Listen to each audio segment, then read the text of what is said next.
Okay, hello class. Um, Today we're gonna have a tutorial of actually painting this painting that we have. Now I've sketched out this little drawing that has two birds and they're on a branch. They're perched on a branch, and the background is not very complex. It's quite a simple background which is out of focus. Um, Now, the tutorial will not cover the bird here, this kingfisher, but the concept of painting this is basically the same. So I will go to the extent where I'm going to just paint this one here, the branch, and this robin. Okay? So, um, but the concept of painting the kingfisher will be the same, and I hope you understand the concept of which I'm going to introduce to you in the steps of painting uh, objects without an outline. So now I've done the sketch for this. Now before I proceed, what I like to do is just recap of what I've actually taught in the previous tutorial of how to paint. Alright, and the concept is basically very much the same as the one I've taught you guys with the sphere. Yeah, let me bring this up. Yeah. Alright, the simple method for painting procedure. Number one is usually to establish or create a shape, solid shape, using any selection tool you know. Now I think from the previous tutorials we've had, let's just bring this up. We've got the marquee tool. Yeah, the marquee tool has either the square or the elliptical. Yes, don't know if I spelled elliptical right. Okay, and then the other one is the lasso tool. So the lasso tool, you've got the free one which you can kind of drag around freely, make very organic lines, and the other one which is the polygonal, which makes straight lines. Right, so let's go to this. So you've got your marquee tools here, the square, rectangular, and the elliptical, and then you've got the lasso tool, which is this one, and also the polygonal. Okay, I'm going to introduce one to you today, which is called the pen tool. Alright, so you can create it with the pen tool as well, and convert the pen tool into any form at all, any form. And convert the whatever you've drawn with the pen tool into a selection. So we will do that later on, but let's recap on how to paint this. Right, then we paint in the shadow using a brush on multiply mode. Okay, you need to change. This method is painting all of the things in one layer. Then we will paint in the main light followed by the bounce or reflected light on color dodge mode. Alright, and then finally we do some details. Okay, so let's do this now with a simple object like the sphere. Alright, so we've got the sphere one on this layer, and I'm going to create another one and call it sphere 2, and I just recreate this whole thing for you. Okay, this whole sphere for you. Okay, so let's just make a sphere. I'm holding down the shift key as I drag out this elliptical marquee, because if I don't, I will get an oval. Alright, which is fine unless an oval is what you want, or you want an egg. Yeah, so if you're creating a sphere, just drag it out by holding the shift key, reposition it by clicking inside. You cannot reposition clicking it outside the sphere. Click inside. Let's choose a different color, perhaps a green sphere. Now fill it up by holding down alternate, pressing delete to fill in with your foreground color. Yeah, hold down alternate, press delete to fill with the foreground color. Then Ctrl D to release the marquee, or just simply click somewhere else and it will release. Then choose a brush which has a soft edge. I'm going to go all the way to the top and choose one of these brushes here, perhaps. Shape Dynamics, I want pen pressure. Actually, be wary, if this appears there might be something wrong with the tablet. But I think mine is because if I don't tap it, whenever I start using the mouse, it reoccurs, and when I move my Wacom again, my tablet pen, the sign disappears. It has detected my Wacom. So now I will select the color of the background, because usually, we want to select colors from the environment that reflects light or shadow even. Yeah, we don't really like using a gray because shadows aren't really gray, they actually have a sort of color. So before I start painting in the shadow, you know the core shadow, yeah, as explained in class, you want to lock the alpha first. Oh, it seems that there is a spacing going on, so let's change the to be more solid. Okay, hardness at 0 because you want it really soft. Now change this to multiply because it's shadow. So we are doing right now, if you refer to this point, we're doing this because we've created the solid shape. Now we're doing this.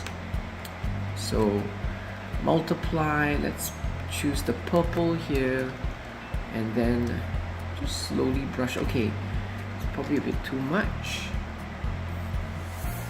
Okay. Yeah, I'm going to darken the bottom bit because it's closer to the surface, so therefore brush is not very good.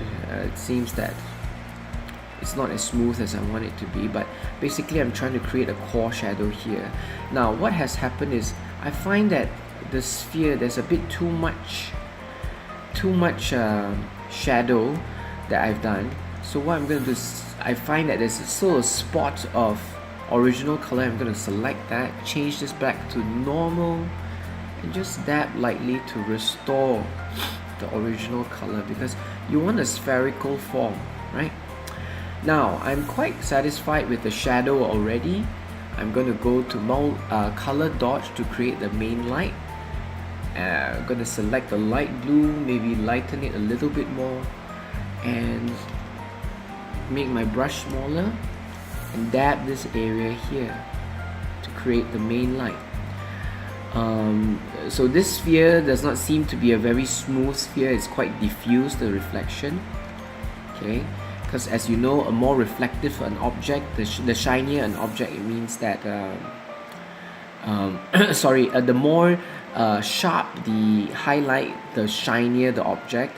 The more blurred the highlight, the more diffuse the object is. That means it's not very smooth. I'm going to choose a white color because I feel that if I go on color dodging this area, it will become overexposed. So I'm going to choose white and go to normal, and create the balance, the remainder of the highlight actually. Yeah, because sometimes when you keep color dodging, it becomes overexposed, it doesn't look very nice. Okay, so sometimes you need to manually paint in the highlight with the white. Yeah. So I'm quite happy with how it's looking. Usually the highlight of a sphere is not right at the edge, it's slightly away from the edge if you want to create something like this. Then choose color dodge again and choose the color purple because we're going to create now the bounce light. Okay, so just to create that three-dimensional form.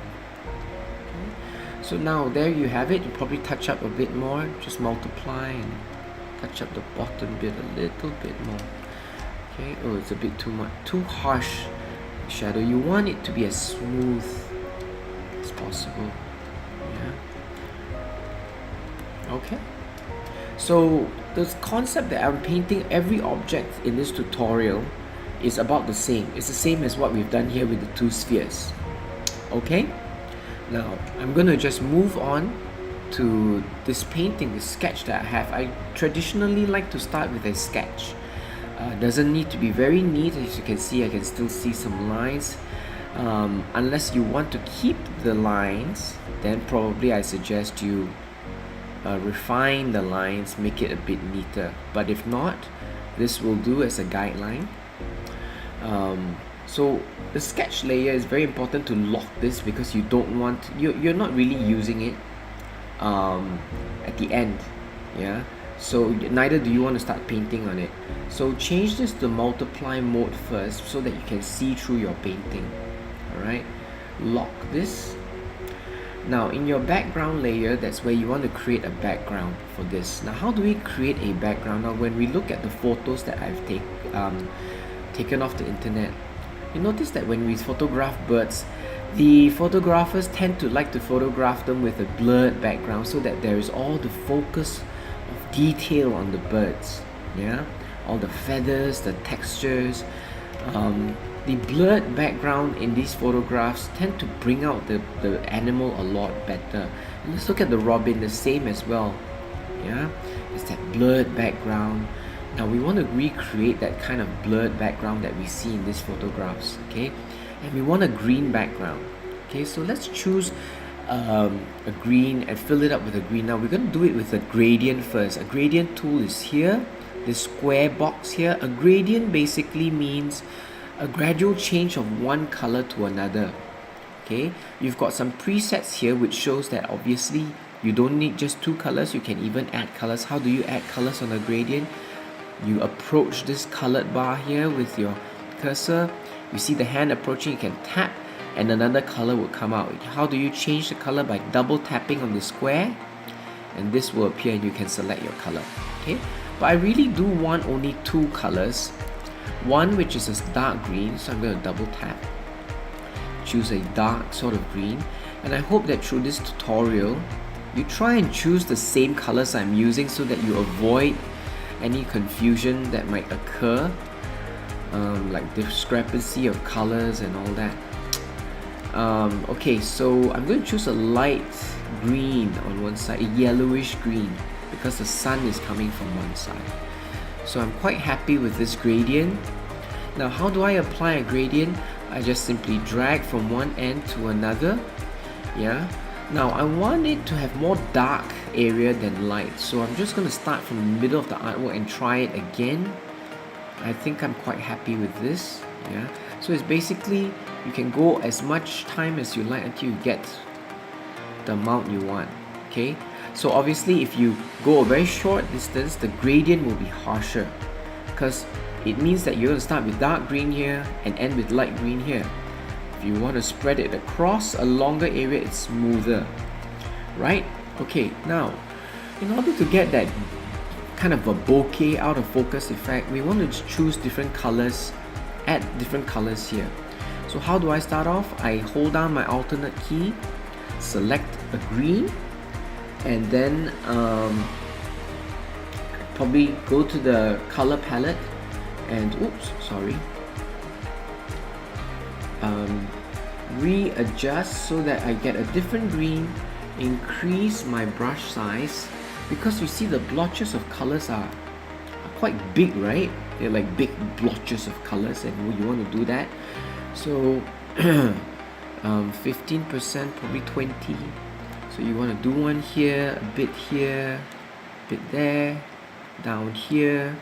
Then change the color a little bit here and there. You might want to change that back to multiply and normal also. Probably a bit of a yellow on top. Yeah. Change the color of the size of the brush too. Bit of yellow. Yeah. There could be something in the background. Because if you look at these photographs, it seems that there is like, you know, like a blue here, an orange here. Some photographs look like there's a branch behind, the kingfisher ones. You see, there seems to be like objects behind, and brown, probably a piece of wood, some leaves. So you have to kind of imagine yourself there's something. So you do it with a bit more focus, yeah, a bit more understanding of what you're trying to paint. Probably I'm choosing a brown now. Probably there's a piece of wood behind, coming through the trees. Yeah. I'm going to make the brush a bit smaller. Probably there could have been a branch here that had a highlight. Yeah. Maybe a bit of blue would be nice even. Yeah, dark blue color. Something like this. I want to generally make the bottom area darker. Now it's kind of even out. So I'm just going to go to multiply. Increase the brush size and just darken the bottom bit again. Yeah, because I really want to make sure that it looks like the light is coming from the top. And then I'm going to use color dodge, change the color to the color of the sun, which is like a yellowish color. Yeah, and have some areas that have light.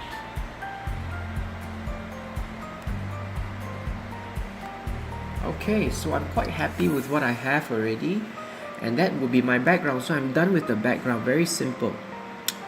Okay, now what we're going to do is move on to paint the branch. Okay, with the branch we're going to do, again, we go back to this. The first step, establish or create a solid shape. Now how are we going to do for something so organic? We can't do it with, well, you could do it with a polygonal tool. Yeah, go up, zigzag, zigzag. That could be fine. And if you ask me, oh, which way is faster? It depends. If you can move with the polygonal tool very fast, it's fine. But I feel like I want to use a brush, a solid brush, something like this here. Yeah, that looks like this. Alright, I'm going to increase this to 100%, no pen pressure opacity, normal, and I'm going to choose a brown color. I've got some references of some twigs, right, which I will bring into Photoshop. Like for example this one, bring into Photoshop, open in Photoshop, Control A, Control C, paste it in here, just as a reference guide. Just put it somewhere on the top, just as a reference guide as I paint. So I'm going to create a new layer above the background layer and name this twig, right? And then I'm going to choose this, press B, get back to my brush mode. Now what color am I going to paint this branch? The highlight color, the shadow color. Usually we want to go somewhere mid-range, so since you have a photograph here, might as well just pick from the colors here. Yeah, so probably a mid brown would be nice, right? And then increase the brush size, and I'm going to just try and paint within the line. You don't have to really follow your sketch 100%, it's just a rough sketch anyway. And it's a stem after all. You can be quite organic with it. Unless you're keeping the outline, then yeah, you have to try and paint within the line. So yeah. Now why did I change just now? You might be thinking, why did I change my sketch mode to multiply, right? If I unlock this, you see it's on multiply, because if I don't and I put it on normal, then I can't see it becomes the blue that I painted it with. So I can't really see through where I'm painting. Now I'm going to lower the opacity of my sketch a little bit more so that I can see more of what I'm painting. I'm going to lower it down to about 25% where I can still see the line, but it's light enough so that it doesn't distract my painting. So I'm going to lock this again, go back to my twig layer, add in some details, like some extra twigs that are sticking out. Right, I want it to have like this branch to have like a very harsh feel, so that the shape of it, you know, contrasts, the shape of the sharp edge contrasts with the delicate looking, very graceful, cute little birds that are perched on it, kind of like saying that, you know, the forest is a harsh environment, and you know, yet cute little things like that can survive in it. So you want kind of I want to create that kind of a contrast, visual contrast in terms of shape. Okay, what you do next usually for a twig like this, I won't paint the shadows first. What you need to paint next is actually the textures. You look at a piece of wood, it has a lot of textures. I'm not talking about the shadow, I'm talking about the texture. You have some which are like grayish and then it turns brown. Let's look at the photographs where, you know, you have lichen growing, some kind of plant or fungus, algae. So these are textures that you want to paint in. So it's brown, and then the outer bark is revealed where, you know, it's kind of ash color, green. You have like lichen again. So you want to paint those in. Yeah. So I'm going to just darken the brown slightly. Lock the alpha before you start painting, because if you don't lock the alpha, you paint out of the shape that you have already painted. You lock the alpha so that, you know, you get like this. You can paint out and it doesn't go out of the shape. Then you paint in some textures. Probably I paint like a lot of brown down here. Yeah. And when you're making textures on organic objects, don't be like dash dash dash. Don't evenly space out things. I mean, try and be as organic as possible. Try and be random, yeah, which I know is very difficult at first, but you've got to try, yeah. So yeah, you see there's no systematic thing unless certain living things do have some systematic patterns, then yes, but for branch I think not. Okay. Yeah, so I think that's enough brown. Then probably some lichen, which is like a light greenish color. You want some of that, grayish, greenish, yeah. So you kind of have that a little bit here, on the branch, probably somewhere here, yeah. Bigger spots, smaller spots. So you have to train your arm to be able to move, your hand to be able to move like this, random. Okay, so I think I'm quite happy with the kind of texture that I already have, and now we can start the shadow. So for the shadow, I think I'm gonna just start with a brush that has some sort of a texture. I think this one is quite nice. Now what's the color of the shadow I'm going to paint with? A green, because the environment is generally green.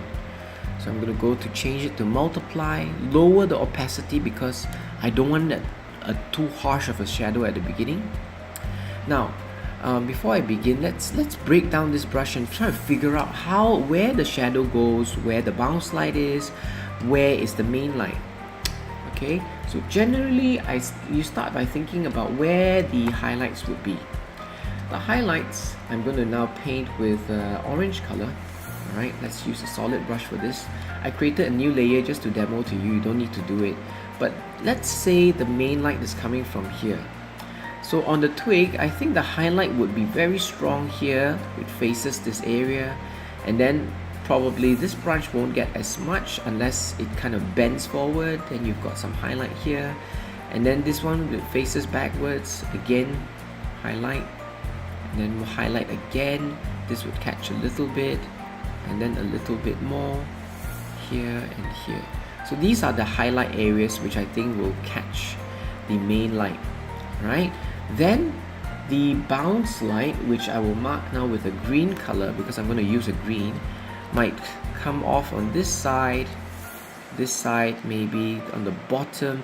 Where is this bounce light coming from in terms of the forest? You know, the forest has many things like leaves around this branch that will reflect back green light. Yeah, if the leaves are glossy, they would probably emit a green sort of light back to this object, right? And then you will have the shadow, which I will paint with the blue. So it's in the core of the branch probably, yeah, like this main area here, some here, bottom. So this is our plan. This is how we're going to dissect the plant, the branch. So I'm going to switch this off. I will keep that in mind. Use this brush and paint in the shadow now. Increase the brush size. Lower the opacity down.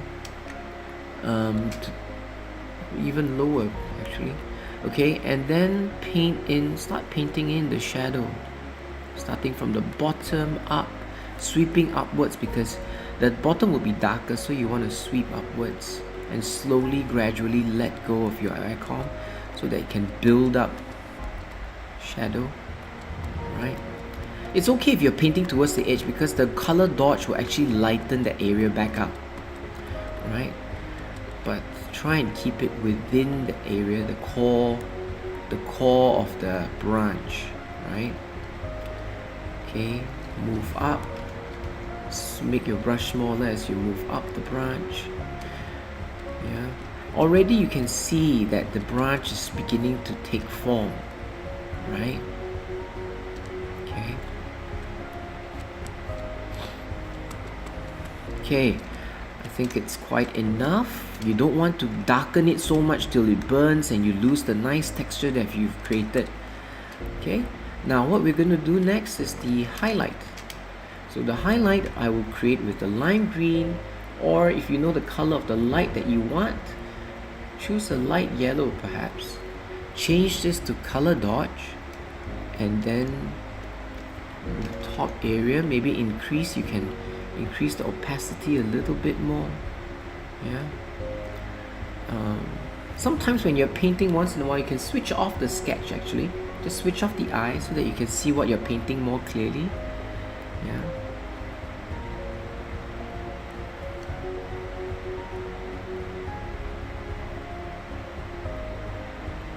So creating highlights here, here. Probably it twists and bends back this way. Alright.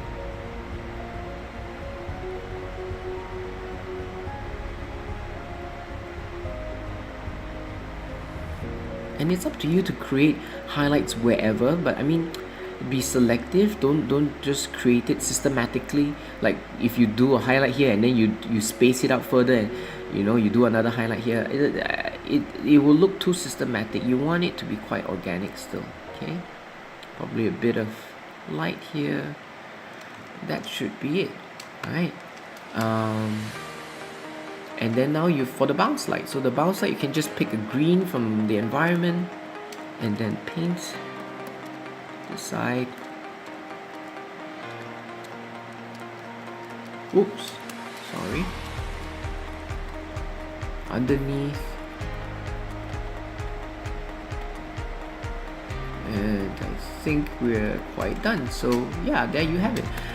You can even add in some details, right? But you don't want too much detail that it steals the attention away from the birds. So just a little bit of detail with a solid brush. Select yellow again. You want to take opportunity of some of the textures you've created, right? So for example, you want to make this look like it's kind of embossed out.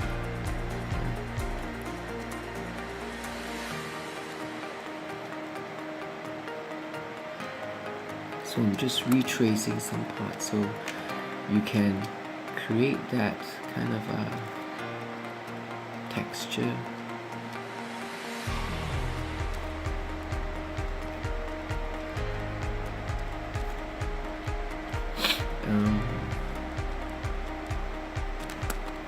Zoom out. Yeah, okay, so I think it's enough. And so we are done with the brush. We can throw away this reference. Yeah, so I do bring in occasionally references, and this one is the guide that I started off with, so I'm going to throw this away. So we're left with the twig, oops, sorry, and the background. Alright, you can switch on your sketch again, because the next thing we're going to move to is painting the birds. Yeah. Okay, so now we are going to do the robin. So the method of which we're going to create the solid is going to be a new method that I will be showing you guys, and it doesn't involve the first two tools that I've previously shown you. So in order to do that, let's create a new layer first, okay, and just rename the layer as Robin. And what we're going to use is a pen tool, which is located right here, right above this T, which is for text. So you see this pen is like a ballpoint, no, it's like an ink pen icon. Choose that pen tool. Okay, I'm going to zoom into the bird a little bit so that I can see where I'm drawing. So I'm going to retrace the shape roughly. Now, in order to create a really smooth shape, it is advisable to keep your points down. This is what we call points, okay? And notice that when I click, I do not let go of the mouse. I drag out in the direction that I want. I'm going to the right hand side. I drag it out, and you see these two handlers coming out. I call them beziers. They come by many other names. One of them is handlers. I don't know, there are a few others which other lecturers might call it differently, but anyway, we just call it handlers, easier to remember for now. Then I'm going to create somewhere here so that I can create a curve right over the face area. Another one, you can't get too close, especially the longer the handless, the smooth, the further away you need to put the next point. Because if you put it too near, you might get a little bump like this, which you don't want. Okay, so further a little bit, so you have to kind of take a lot of practice and adjust. But don't worry, if you create a shape you're not quite happy with, you can still adjust. So I'm going to I clicked on the last one, so it goes went full circle. Yeah, now it's a bit like a potato shape, so go ahead and create a shape that's roughly like a potato shape, because we want to make the bird look quite cute. So quite happy with the shape I've created. Alright, now how do I change this thing into a selection area? Yeah, I select all the points, I go to path. Yeah, there's a tab. If you can't find this tab, where you can find it is go to window, go to path, and this should appear, and then select and click on this third one, load path as selection. So click on this third one and you see the running ants are appearing. So I mean, this kind of shape you can't get with either of these tools because it's quite specific, it's very smooth, so you have to use the pen tool to get it. Okay, so go back to layer, the robin layer, and fill it with a color. Alright, temporarily I will fill it with a kind of probably a base light brown color, but let's just Control D to deselect the shape. Now let's just have a look at what color we want to actually fill the robin with. And this is now where we actually bring in a reference. I quite like this picture. One way you can bring a reference into Photoshop is simply clicking and dragging it in. Now it will appear very large with an X like that. So all you need to do is hold down the shift key and scale it down. If you don't hold down the shift key, the shape might go, which you don't want. So hold down the shift key and bring the size of the photograph down. So that's roughly probably about the same size as your character. Yeah, put it next to it and lock this layer so that you don't end up drawing here and having waste some time drawing and end up deleting it later on. So make sure that your layers are properly segmented. Be as organized as possible. Don't make excuses. Okay. Now, so you might be asking, what's the base color you should have for your robin? Usually I try to put a base color that is quite neutral, quite earthy. Though you see a lot of red here, I would not put the red because for me the red is a pattern, and if you look at the entire bird, the red is actually quite a specific area. There's more brown and ash color. That's why I chose that color. Yeah. Well, for the kingfisher was different. I chose more orange or blue because it's quite even. There is not much ash color, so I chose either one. I would choose either one. Okay, so coming back to the robin, I choose a color that is close to brown ish. Probably I'll just lock the alpha, color pick, probably from here. Yeah. Okay, fill it with that. Oh, I think that's a bit dark. Lighten it. Something like that. Okay. And then I'm going to start putting in the color, the texture. What's the texture on the robin? This blue band that you see, and also all this red area. And you notice you have to just try and take note of how the pattern goes around the bird. Yeah, it goes around the eye, side of the face, comes down to the chest, and you notice there's a little indent in the center of the chest. These are things that you are able to observe through photographs, and that's why it's important to work with photographs. Look at this little dent. It gives some sort of a distinct feature to the character of the bird. It makes it more believable, it makes it more identifiable, more real. Right? That's why I always encourage you to always work with photographs. Now, let's start with the orange. Which is the orange that I'm going to pick? The darker orange or the lighter orange, or somewhere in the middle? It's quite obvious I'm going to use somewhere in the middle, because if I choose something too dark and I want to lighten the color, I have to go a long way.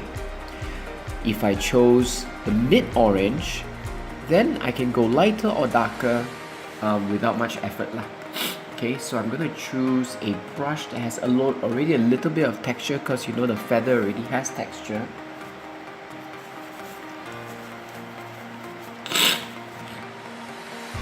My apologies, I'm actually splitting my recording of this tutorial in two.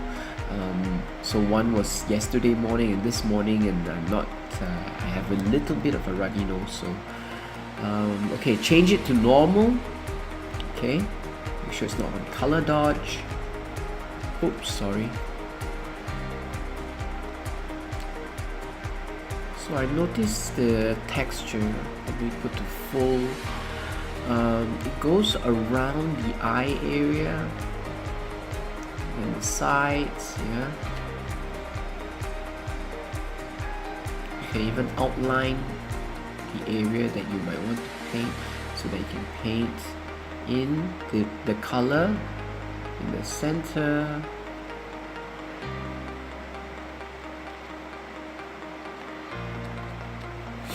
Color pick.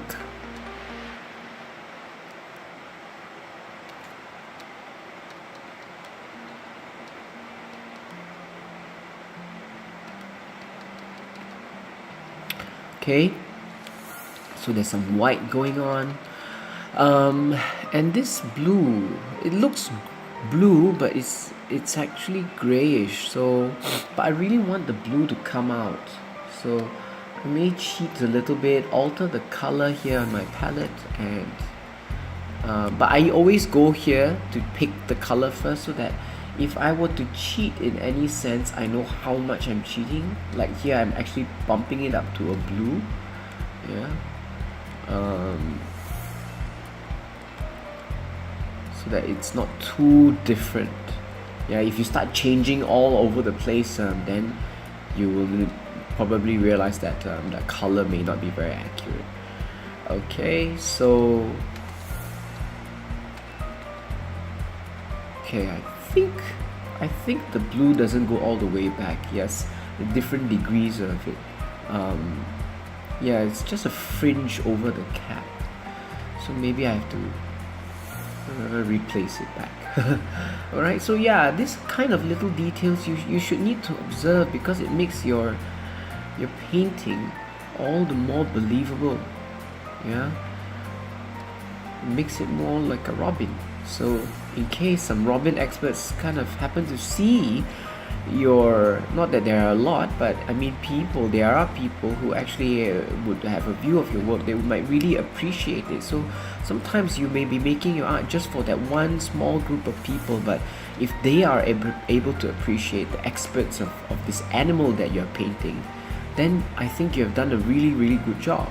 Yeah, if they can appreciate it, then everyone else can, right? Okay, so I think the texture is quite done. I'm quite happy with the texture that I have. Now, what we do next, okay, like the branch, we're going to now paint in the shadow. So I'm going to start with not a texture brush, a generally soft brush, just to create the general shadow. What color am I going to use? Of course, a green. Probably not such a saturated green, slightly desaturated, because I don't want it to look too green on the Robin. Increase the brush size, lower the opacity, bring it down to multiply, put on the opacity with pressure tool, and then kind of create the core shadow of the body. I know that the shape is gonna go up like this, right? It curves up like this, so the face would get the sun quite a bit. So I'm not gonna get much on the bottom. Yeah. So the core shadow would be around here where the wing is, because you must understand the belly might get a bit of sun from the branch. The branch might reflect back some light, kind of like here. So you see the darkest area is around the chest. On this photograph, it's around the chest area. Okay, the back, because you have the scarf covering the head. And I think you're done. Yeah.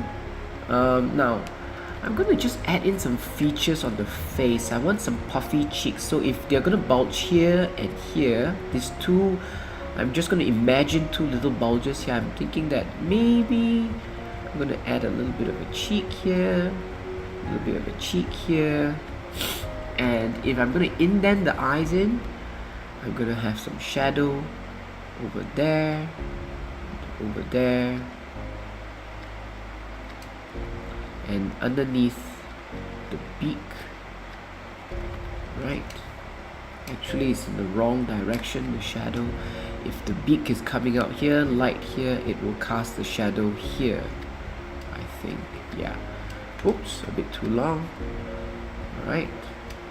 Okay. So, we are quite happy. Probably just do a bit for the scarf first, but I won't paint too much yet. A bit for the wing.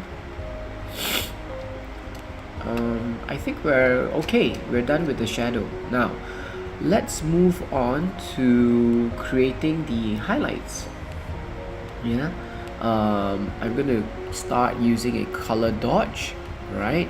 Choose this lime green, alter it to be a slight yellow, because that's the color of the sun. I'm not gonna use too bright a yellow, okay, because if too bright a yellow might give too extreme a lightening of the face. So if I darken it, I have more control. Yeah, so color dodge. Okay, let's go back. Oops, over the face area, the head, right, the face, the cheeks especially, because we kind of, and then the chest, because we see this area here. Okay, not too much. I think there's a bit too much overexposure going on. And I think we're done. Yeah, very little. I wouldn't have any main light here because it's facing downwards, so I'm going to start painting the bounce light. So bounce light here. I think I'm using a bit too much of the smooth brush, so now at this point of time I'm going to change to a textured brush. Yeah, something like that, so that gives my coloring a little bit more texture. I think I may have lightened this area too much. I'm going to add in back some shadows. So sometimes I would like to pick back an orange, yeah, just to give it, just to warm up the face again, yeah, just to give it back some color. You can use multiply to give it back some color. The other way is to use the color itself, but I really want to just darken it. Just now it was a bit too light, so I could use multiply. Okay, how to know what each transparency does is really, I would say, experiment with it, play with it more, okay? Alright, so we're done. Now, we've got the 3D form. It has quite a three-dimensional form. The next thing I want to do is the face. Yeah, creating the beak and the eyes. So we go and take a solid brush because it's a solid shape. So I'm gonna pick the gray because that's the original color of the beak. Put it down to 100, normal.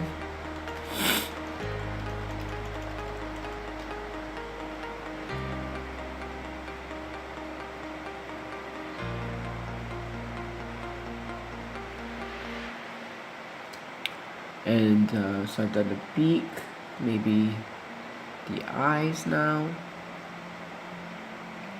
Okay, alright. So take a soft brush, create the shadow.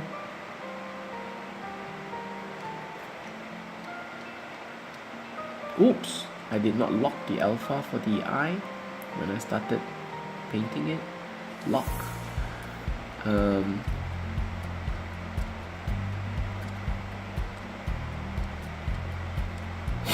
Okay, and then highlights. Alright, now see, now I'm going to introduce something to you. I've zoomed in way too close.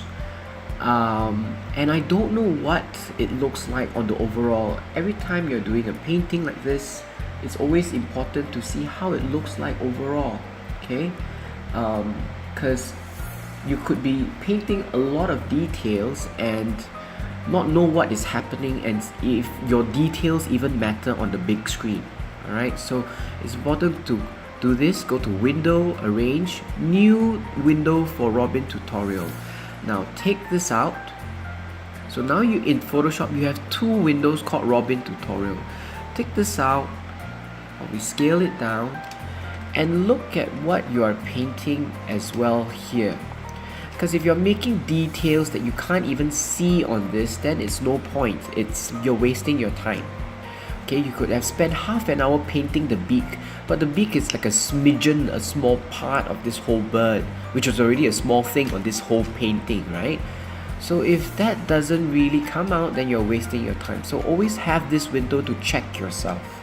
Okay, I'm going to switch off the sketch so that I can see what I'm painting more clearly.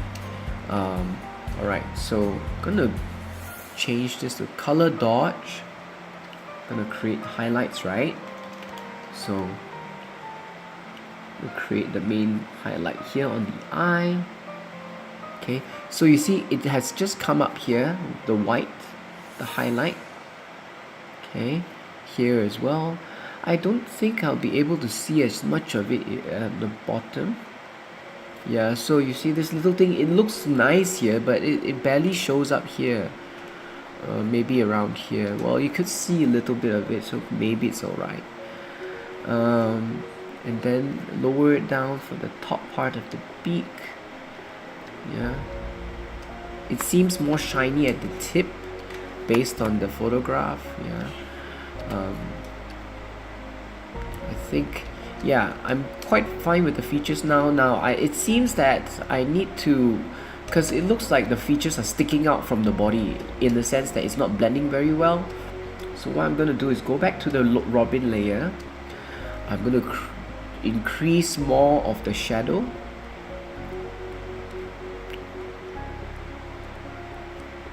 So that it looks like it's really indented. Yeah. Why do I know to paint a shadow here? Because if it's indented here, the light is coming from here, so it will cast a shadow right over the eye area there. Alright? And of course, right under the mouth. Oops, a bit too dark. Yeah.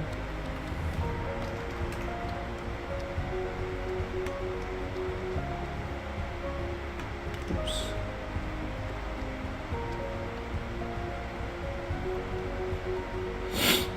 Okay, and then I'm gonna add some highlight, color dodge. Oops, a bit too much. Lower this opacity.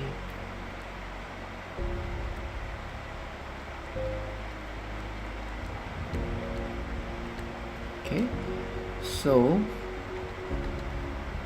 oops, you see, when I do this, it seems fine here, but when I look at this, you see it's a bit too sharp and I don't quite like it, so I'm going to go back. So that's why I am saying that it's always important to have this as a check. Okay.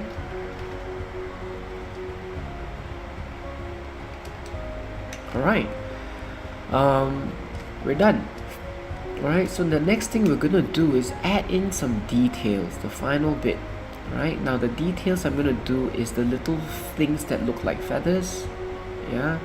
Now if you observe a robin's photograph, I'm going to create a new layer and show you what I've observed.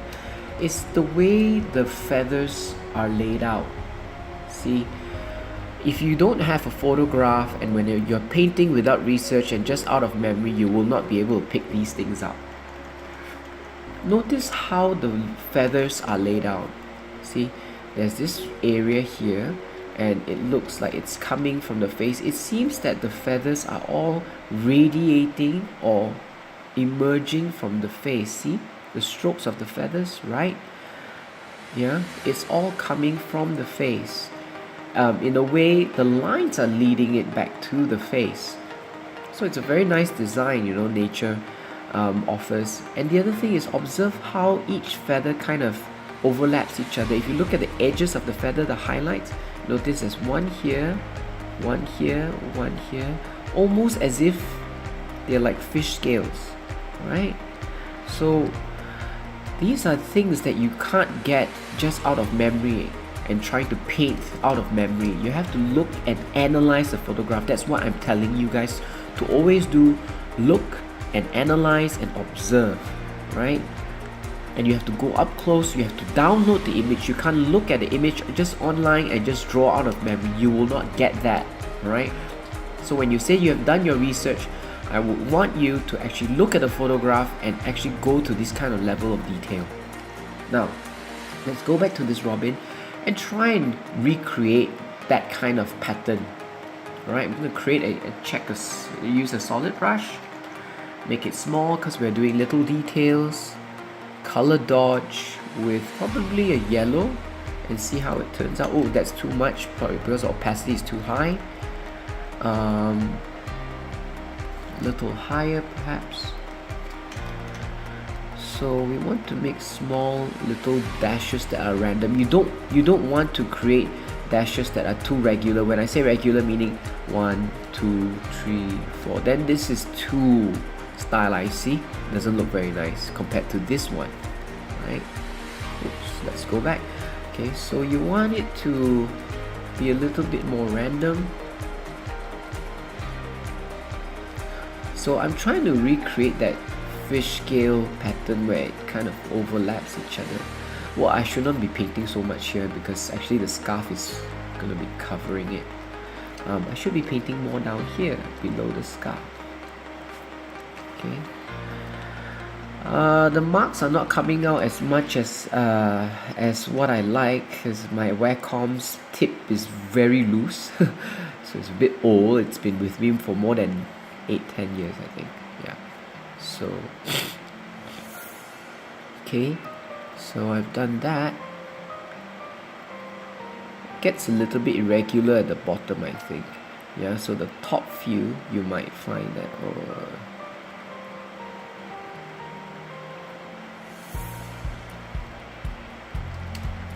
and if you observe, it radiates from the face. So you've got some that are kind of around the eye, yeah, some around the beak,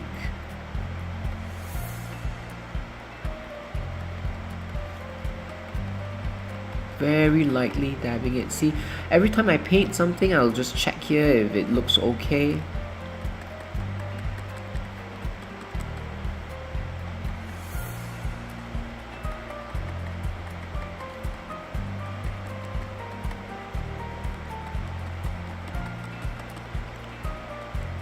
So these little lines actually help lead our attention back to the face, right? Okay, so I think maybe a little bit longer strokes down here. Alright, now what I'm going to do next is also try and I think a little bit of detail down here would be nice. Yeah. Okay, notice that at the tip there are the highlights, yeah, and then there are little corners of shadows that, you know, separate the highlights and the shadows. So I'm just gonna go in here, this area here and this area, and recreate those shadows with a texture brush. Alright, you can choose a brown to multiply mode, lower it, and just a bit too much. Just give these overlapping parts a little bit of shadow. Yeah, just a little bit, not too much, just a little bit to separate the feathers apart. See? Yeah, so that you have that. See? It looks like individual feathers now. Alright, so the bottom bit you can make longer ones, because I noticed they had kind of longish kind of fur. You know, a bird doesn't have the same type of feathers throughout the body. They are all different types. The wings have different feathers, the body is covered with a different set of feathers. Yeah, it's like the hairs on your head, right? You have different guys, you might have different hairs on your chest or your face or your hair or at the edge of your fingers. They are a bit more fine. So it's the same thing with the bird. The ones that are used to fly, like the wings and the tail, they are more solid, they are larger. The ones on the body are a bit lighter to keep the bird warm. So there are different purposes, okay? So you have to observe those kind of things, right? Okay, so I think we're done with the main part of the body. And now I'm going to move on to I want to soften up the beak a little bit. So I'm just going to take the eraser, go to the beak layer, switch off the alpha, and just lightly erase it with this brush so that it looks like it's got feathers overlapping it. Alright, there, done. Now, I'm gonna flatten this now and rename this Robin. How do you flatten the layers? Sorry, let's go again. Select this one, which is the face, right? See, without the face, with the face. Select the Robin, Control E, that would flatten it, rename it as Robin. And I'm going to create a new layer. I'm going to use the same tool which I created the Robin to do the scarf. Alright, so I'm going to go up here, all the way up there, and then back again. Maybe around here.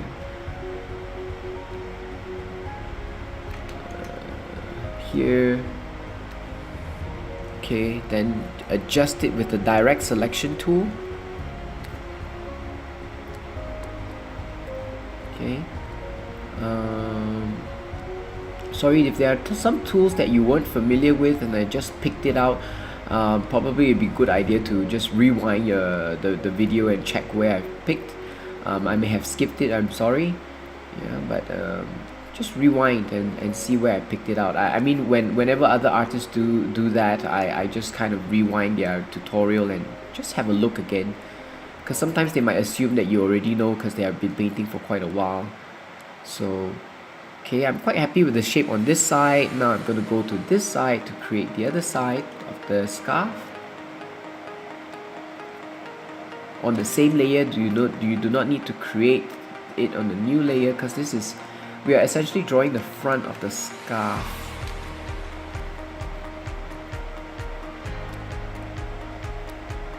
Okay, let's complete the shape.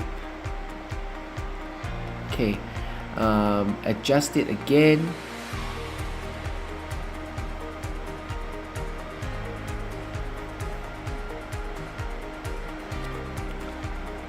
I'm gonna join this part with this part.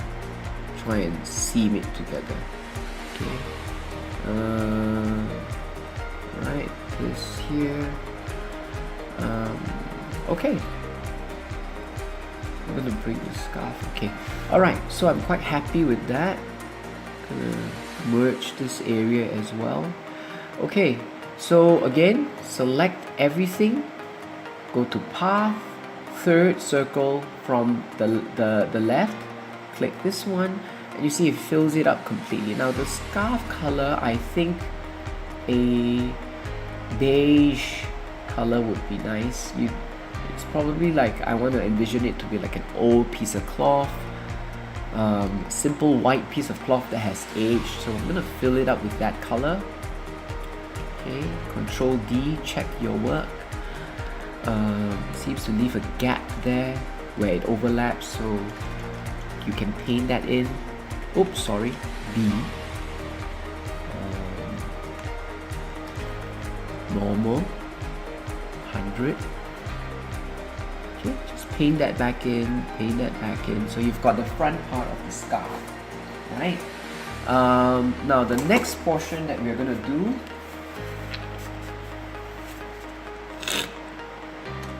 is the back. So you don't do the back on the same layer. Obviously the back of the scarf, we're going to name this layer front scarf. Create a new layer behind the Robin. underneath the robin, because it is behind the robin, hence underneath the layer of the robin, back scarf. Okay, back scarf. So create this one because there is no outline really that you need to follow, because you're just creating a shape behind the head. So close this up, select it, and then create path, layer, fill it with the same color of the front scarf but darker, and then just fill it up. Alright, so you're done. So you can switch off your sketch and you can see your work. Alright, so you've got a scarf over. Now I'm going to do the fold. If you look at the, I want this kind of fold. I've downloaded it, so it's just, you know, it comes in. I think it just folds over and folds to the back. So it's a simple fold, it's not a knot. So I'm just going to imagine the front of the scarf, paint it with a solid. Yeah. It's just going to fold over like this. It's going to fold over. And then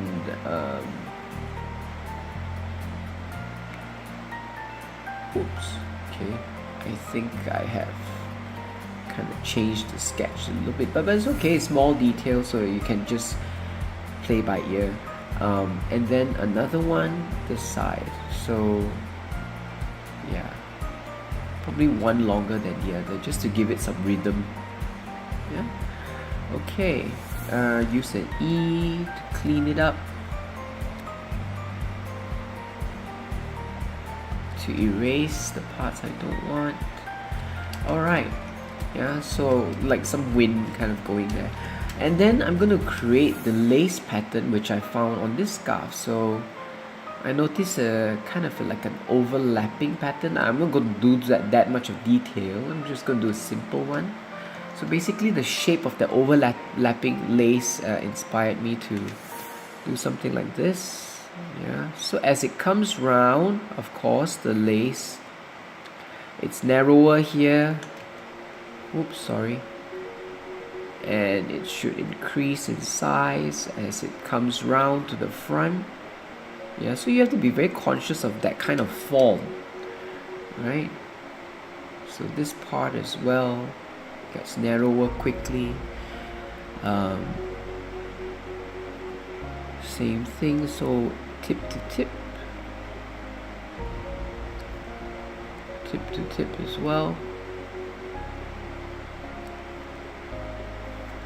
And then the final bit with a bit of a little design at the end. So, alright,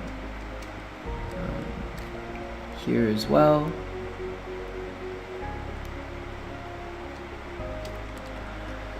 So we are happy with the, see the details. Alright, so I'm quite satisfied with what I have. Now let's paint the shadow. Okay, because it's on separate layers, so we're going to paint the front bit first. I'm going to use a textured brush because we want to create the illusion of fabric. Yeah, so I'm going to choose multiply, maybe a green shadow, desaturated, and oops, lower the brush opacity. I'm going to use something like this first, okay, just to give it a general shadow. Alright, something like that. Okay, and then the next thing I'm going to do, because it's a piece of cloth and it's quite smooth, you don't want to darken it too much.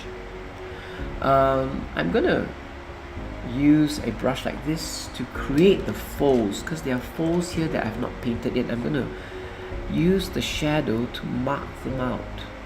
Okay, so based on the picture here, seems like one scarf is in front and the other one behind. So this one is the front one, so as it overlaps there should be a kind of a fold, some folds that goes on here. Yeah. So always check here also, see if it's nice.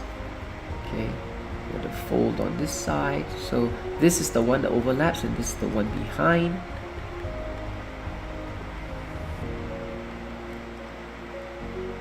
Okay.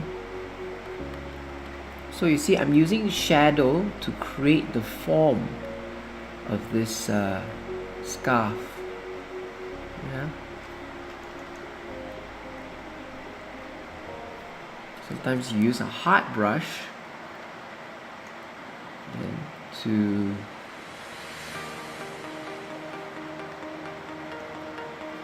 define it some more.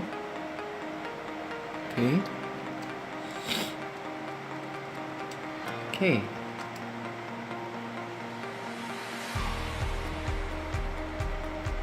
Alright, I think that's enough of that part. We're gonna do the highlights now, right? So I'm gonna use the same brush, just change color dodge, choose a light orange color, probably not so too bright, yeah, and just create the highlight, because light is gonna come here. I think the edge of the cloth will get it here, and well, definitely here. And then the folds, yeah, you want to separate the shadow here so it looks like there's a crease here, and then here again, right? See? Yeah, when the crease narrows like this, the highlight that you catch is harsher, right? Then over here and then over here, because as it turns, as the cloth turns, this portion catches more light, yeah, and yeah, I think we're good, right? Probably a little bit more here on this side and then this side. Okay, a bit of bounce light, so you might want to pick a green just to color this part up. It's okay. Probably a little bit of detail. Some of the edge of this little lace might be getting it, so you can zoom in and see, does it catch any details? Not much actually. So yeah, I wouldn't waste my time going around it too much. See, so this is why you need to have this window here, so that you know whether it's worth spending your time on it or not. Okay?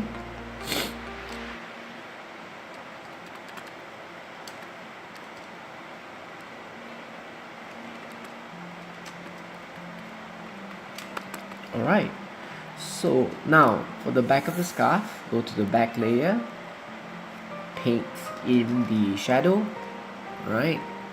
I'm just going to choose a color from here, because I'm not going to choose a green, because, well, the thing reflecting within the scarf is generally the body of the bird, so I'm just going to use a color around it. I'm going to darken it so that, and create that shape, so that the head would seem a little bit more contrasted. Oh, I did not lock the alpha, it's coming out on the sides, so lock the alpha. Yeah, okay, good enough. Now, did not lock the alpha yet. Now, because this is fabric, so sometimes light does seem to seep through a little bit, so you might want to consider that, you know, kind of effect. So color dodge it a little bit to just lighten some parts, because you know, light does permeate fabric like this, right? A bit too much then. Okay, so we're done.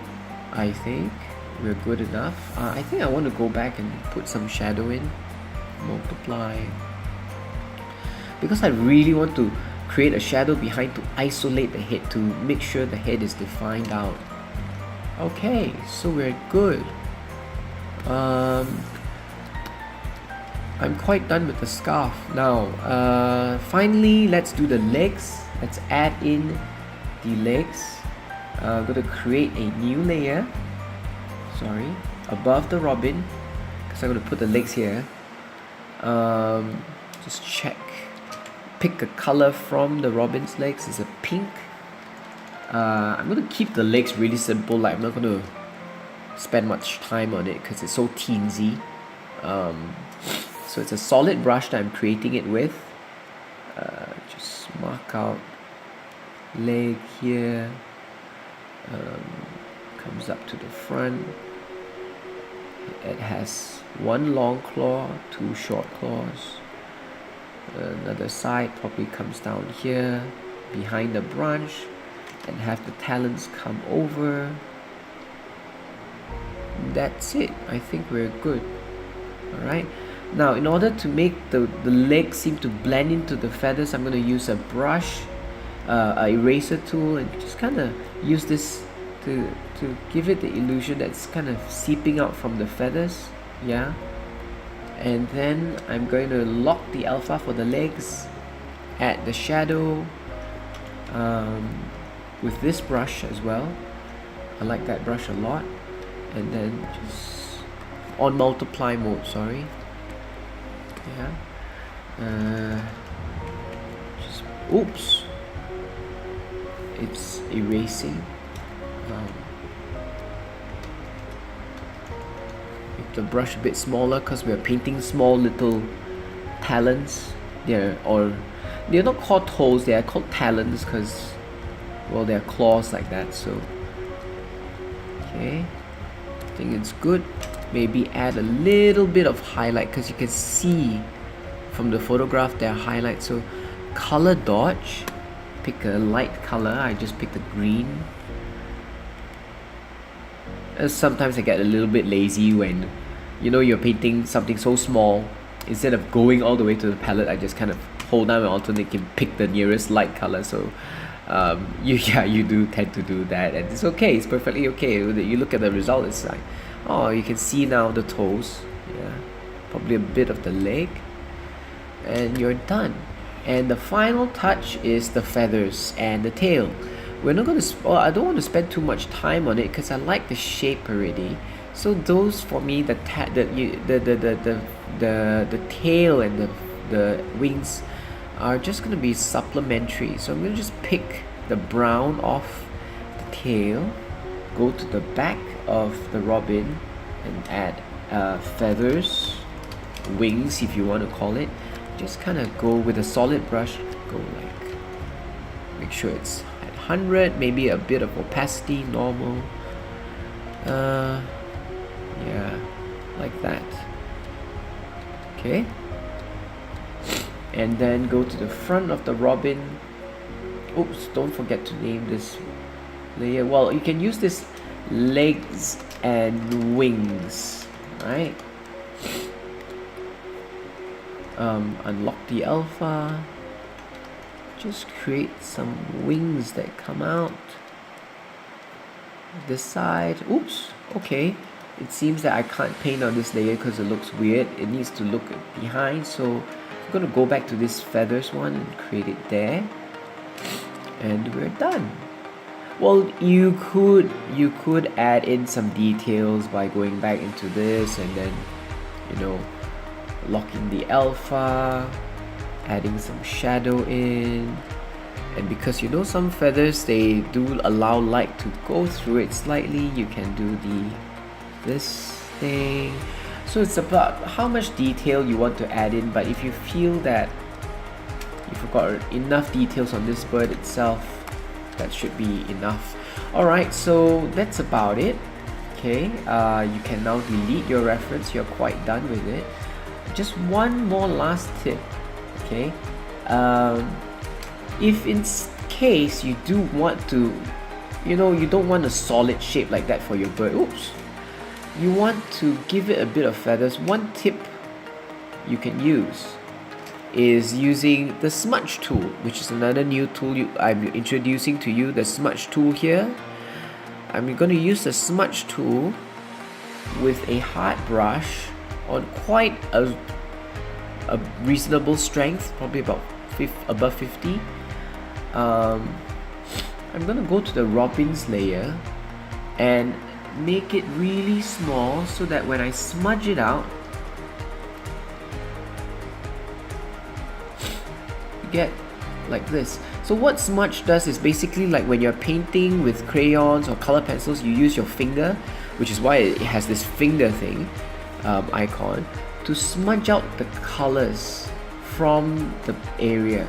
Now, because it's already stylized, you don't want to smudge out everything. Just be selective with your smudging, okay? And then you could go back with the brush, color dodge, oops, and lock the alpha again. Oops, a bit much.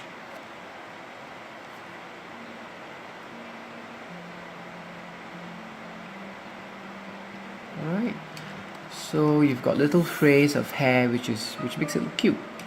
Alright, so we're done. Okay, so I hope you've enjoyed this tutorial. Do give the Kingfisher a try. I've actually pre-done the Kingfisher. Let's see, where is it? Robin final. So I have the Kingfisher I've already pre-painted, and I'm just gonna bring it over here to this twig. Oops, behind the twig.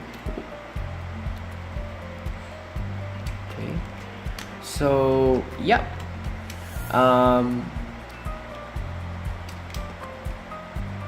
So we are done. Okay, so I hope you've enjoyed this tutorial. You learned something out of it. The concepts of how I paint is basically the same with the Kingfisher. I have not used anything new. Whatever you need to know is already in the painting of the Robin. One thing important to understand is not to look at my tutorial and follow each and every single step when I'm changing the brush, because you'll find yourself very stressed out trying to figure out what brush I use at this step, The most important thing is trying to understand how each tool functions, and by knowing how each tool functions, then you know when to use it, okay?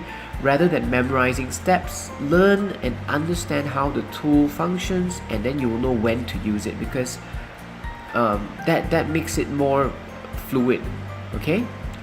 Alright, so that brings us to the end of the tutorial. Thank you very much.